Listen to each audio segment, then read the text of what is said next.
Hello बच्चों, स्वागत है आपके इस बहुत ही खास वीडियो में जिसमें मैं आज आपको, जैसा कि आप लोगों ने थंबनेल में देख ही लिया होगा, कि मैं आज आपको पढ़ाऊंगा काइनेटिक एनर्जी का 11th क्लास और 9th क्लास का डेरिवेशन। ओके, तो आज मैं आपसे ये नहीं कहूंगा कि आज मैं इस पे पढ़ाऊंगा, एक नए तरीके से मैंने आज एक आपके लिए वीडियो बनाई है। ओके, तो लेट अस स्टार्ट। बहुत ही अच्छा मेथड मैंने आपको बताया है, तो पूरी वीडियो को जरूर देखिएगा। Okay, so let us start. हमें प्रूफ करना है kinetic energy is equal to half M V square के बराबर है ना।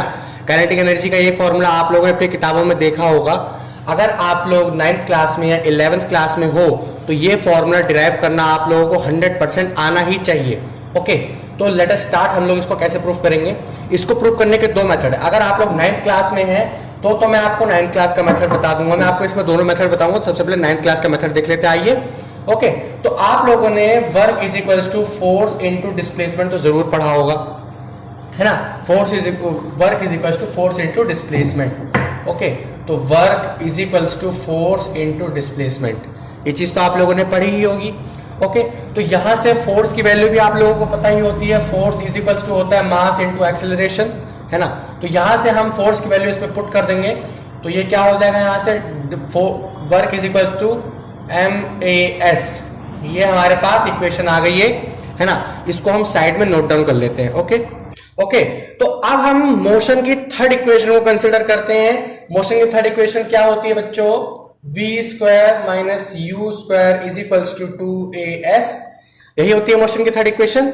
ओके, तो इस इक्वेशन से हम यहां से v is equals to 2as। Okay, ये इक्वेशन होती है। यहां से हम as की वैल्यू निकाल के उस as की जगह पे वैल्यू पुट कर देंगे। ओके, तो यहां से हम लोग as की वैल्यू कैसे निकालेंगे? कैसे, सोचिए। इस 2 को बस हमें यहां v square minus u square upon 2 is equal to as ऐसे लिख देना है। यहां से हमारे पास as की वैल्यू निकल आई, जो as हम लोग यहां पे रख के वैल्यू हमारी सब्स्टिट्यूट कर सकते हैं। ओके, तो ये as की वैल्यू हमें उस इक्वेशन में सब्स्टिट्यूट करनी है। ओके, तो मैं आपको बता देता हूं कि हमने यहां से दो इक्वेशन ही क्यों ली। W is equal to force into displacement ही क्यों लिया हमने? क्योंकि हम यहां पे क्या प्रूफ कर रहे हैं? काइनेटिक एनर्जी का फॉर्मूला, है ना। तो काइनेटिक एनर्जी अगर रिलीज हो रही है तो कोई ना कोई वर्क तो जरूर हो रहा होगा, और बिना वर्क के आपकी एनर्जी नहीं रिलीज हो सकती। इसलिए काइनेटिक एनर्जी के लिए हमने दो इक्वेशंस ली हैं। और ये वाली इक्वेशन क्यों ली है मैंने ये भी बता देता हूं मैं आप लोगों को। ये इक्वेशन as से ज्वाइंट है। as यहां पे है, as यहां पे भी है, तो यहां पे हमें दोनों चीजें चाहिए थी, इसलिए हमने मोशन की थर्ड इक्वेशन को कंसीडर किया। ओके, तो अब हम ये वैल्यू साइड में नोट डाउन कर लेते हैं और वो वाली इक्वेशन यहां ले आते हैं। ओके, है ना। तो W is equal to MAS यहां से हमारा आ गया, जिसमें से as की वैल्यू जो ये है ना, इस as की वैल्यू को हम इस as की जगह पे पुट कर देंगे, है ना। तो आइए पुट कर लेते हैं हम लोग। W is equal to as की जगह पे m ब्रैकेट में v square minus u square upon में 2 हो गया यहां से, है ना। ये हमारे पास वैल्यू आ गई। फिर हम m को दोनों से मल्टीप्लाई कर देंगे। W is equal to mv square by 2 minus mu square by 2, है ना। अब आप लोग देखिए कि यहां से जो हमारी इनिशियल वेलोसिटी है, इनिशियल वेलोसिटी u है ना, तो u 0 होती है। आप कहीं से भी स्टार्ट करोगे तो हमेशा 0 से ही स्टार्ट करोगे, है ना। आप एकदम से तो 1000 में पहुंच नहीं जाते, 0 से ही स्टार्ट करते हो। तो यहां से हमारी जो इनिशियल वेलोसिटी की वैल्यू है वो हमारे यहां से 0 हो जाती है। तो ये वाली की पूरी वैल्यू कितनी हो गई? 0। तो W इस वजह से क्या आ गया? mv स्क्वायर बाय 2, जो कि होता है हाफ mv स्क्वायर के, है ना। आप लोग 11th में पढ़ोगे, जो वर्क होता है और जो एनर्जी होती है, इनके जो डायमेंशन होते हैं mL2 टी की पावर माइनस 2, ये डायमेंशन जो होता है ना इनका, ये दोनों का सेम होता है। यानी कि क्यों सेम होता है? क्योंकि इनके डायमेंशन, ऐसे भी कुछ यूनिट्स होती हैं, ऐसे भी कुछ यूनिट्स होते हैं जिनका डायमेंशन आपस में सेम होता है। तो यहां से वर्क किसके बराबर हो गया? एनर्जी के। ओके, तो हम लोग यहाँ पे प्रूफ कर रहे थे काइनेटिक एनर्जी, तो एनर्जी यहां से हमारी हाफ mv स्क्वायर। चूंकि मैंने यहाँ पे बोला इनिशियल वेलोसिटी 0 है, फाइनल वेलोसिटी को हमने v माना है, यानी कि कोई ना कोई मोशन जरूर हुआ है, और मोशन होता है तो हम एनर्जी कौन सी लेते हैं? Kinetic energy. तो यहां से हमारी एनर्जी यानी काइनेटिक एनर्जी किसके बराबर हो गई? हाफ mv स्क्वायर के। ओके, तो आई होप तो आप लोगों को समझ आ गया होगा। ये था 9th क्लास का मेथड। अगर आप लोग 9th क्लास में हो तो तो अब मैं आपको बताता हूं कि अगर आप लोग 11th क्लास में हो, है ना, तो आप लोग इस मेथड को दूसरे तरीके से भी कर सकते हो, काफी लेंदी हो जाएगा आप लोगों के लिए, लेकिन फिर भी मैं आपको बता देता हूं। ओके, है ना। तो चलिए, अगर आप लोग 11th क्लास में, तो हम लोग स्टार्ट करते हैं। जैसे आपके पास ये कोई एक प्लेन है ना, इसके ऊपर यहां पे हमने एक छोटी सी बॉल रखी, इसने कोई ना कोई मोशन किया तो इसके अंदर किसी ना किसी प्रकार की काइनेटिक एनर्जी जरूर रिप्रोड्यूस या प्रोड्यूस हुई होगी। ओके, काइनेटिक एनर्जी प्रोड्यूस हुई, तो जो छोटा सा डिस्प्लेसमेंट है, इसे हम ले लेते हैं ds, है ना। ये छोटा सा डिस्प्लेसमेंट हम लोग ले लेते हैं ds। ठीक, यहां से जरा सा आगे बढ़ी, यानी कि वर्क डन भी हुआ होगा यहां से हमारे पास, है ना, क्योंकि फोर्स इनटू डिस्प्लेसमेंट होता है वर्क हमारा। ओके, तो यहां से ये हो गया, यहां से हमने कोई ना कोई इस पे फोर्स लगाई होगी, बिना फोर्स और बिना डिस्प्लेसमेंट के हमारा वर्क नहीं हो सकता। छोटा सा डिस्प्लेसमेंट हुआ, हल्की सी फोर्स लगाई हमने, ये डिस्प्लेस होके आगे बढ़ गया, और बाई चांस हमने इस पे ज्यादा फोर्स लगाई तो ये बॉल यहां आ गई, है ना, यहां पे आ गई।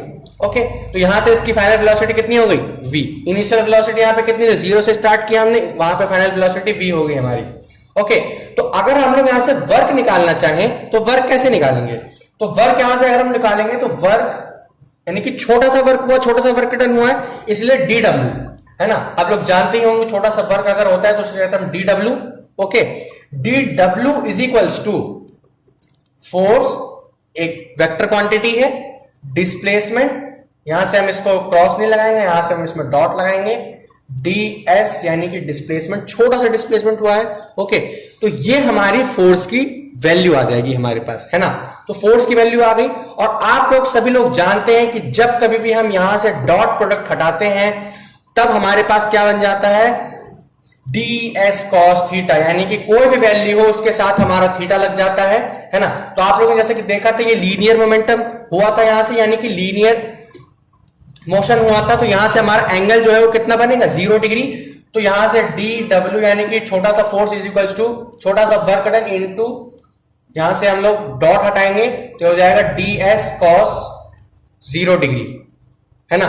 cos 0 डिग्री की वैल्यू कितनी होती है, 1, और होती है cos 0 की डिग्री की वैल्यू। ठीक, तो यहां से dw किसके बराबर हो गया, fds के, है ना।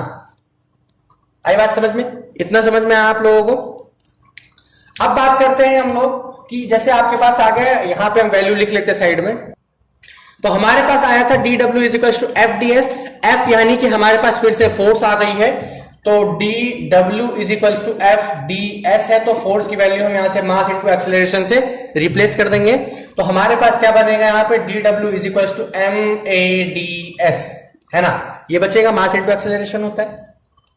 ओके, अब आप लोग देखो कि अगर मैं एक्सेलरेशन को क्या लिख सकता हूं, छोटा सा, क्योंकि अगर छोटा सा वर्क डन हुआ है तो एक्सेलरेशन भी बहुत छोटा होगा, तो एक्सेलरेशन की यहां से वैल्यू कितनी आ जाएगी, dv ओवर dt, है ना, ये वैल्यू आ जाएगी एक्सेलरेशन की।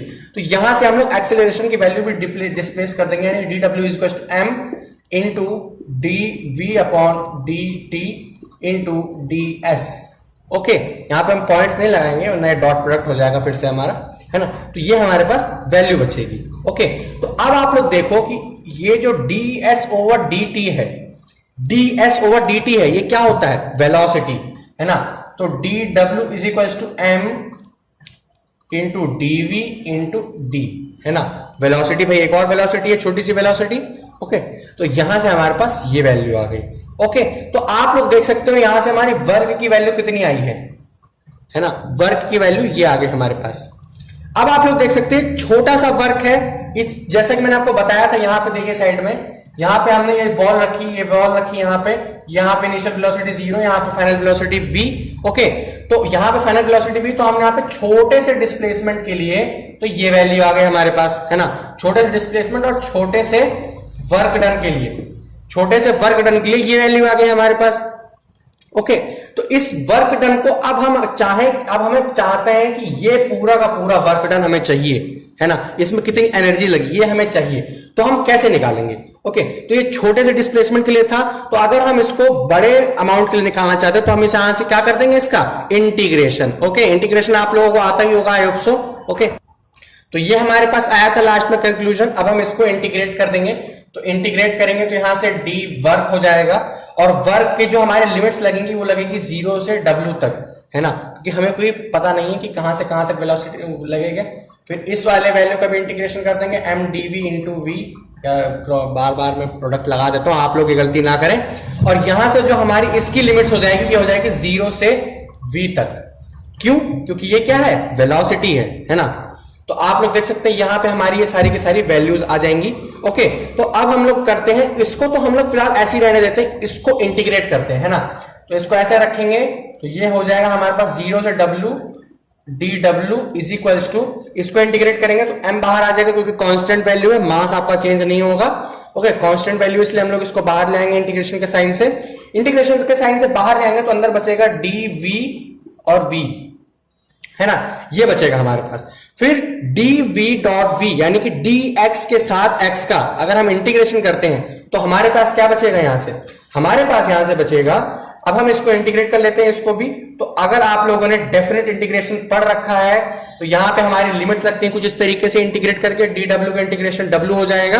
ओके, dx का जैसे x होता है तो यहां से ये आ गया वैल्यू, और इसको इंटीग्रेट करेंगे तो m dv इंटू v का इंटीग्रेशन हो जाएगा हमारा v स्क्वायर बाय 2, है ना। और लिमिट्स क्या है हमारी, यहां से 0 से v और 0 से v। ओके, ये हमारी लिमिट्स हैं। ओके, तो आइए हम लोग यहाँ पे साइड में कर लेते हैं इसका जो बचा हुआ पार्ट है। ओके, तो अब हम इसमें लिमिट्स रखेंगे, lower limit upper limit minus lower limit, यानी कि w minus 0 is equals to बचेगा हमारे पास, m की वैल्यू हमारे पास वैसे की वैसी रहेगी, तो हम इसको थोड़ा सा और लिख लें साइड में, w minus 0 is equals to m की वैल्यू वैसे की वैसी ही रहेगी, है ना। इस तरीके से m की वैल्यू सेम रहेगी तो हम वहां पे भी lower limit minus upper limit कर लेंगे। तो v स्क्वायर बाय 2 ब्रैकेट में 0 माइनस 2, है ना।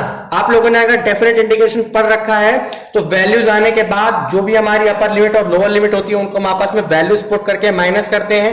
तो इस तरीके से हमने वैल्यूज रखी। ओके, तो यहां w माइनस 0 कितना हो गया, w m का m उतर गया, है ना, m का m उतर गया, ये वाली वैल्यू कितनी हो गई 0, यानी कि v स्क्वायर बाय 2। तो यहां से w is equals to mv square by 2।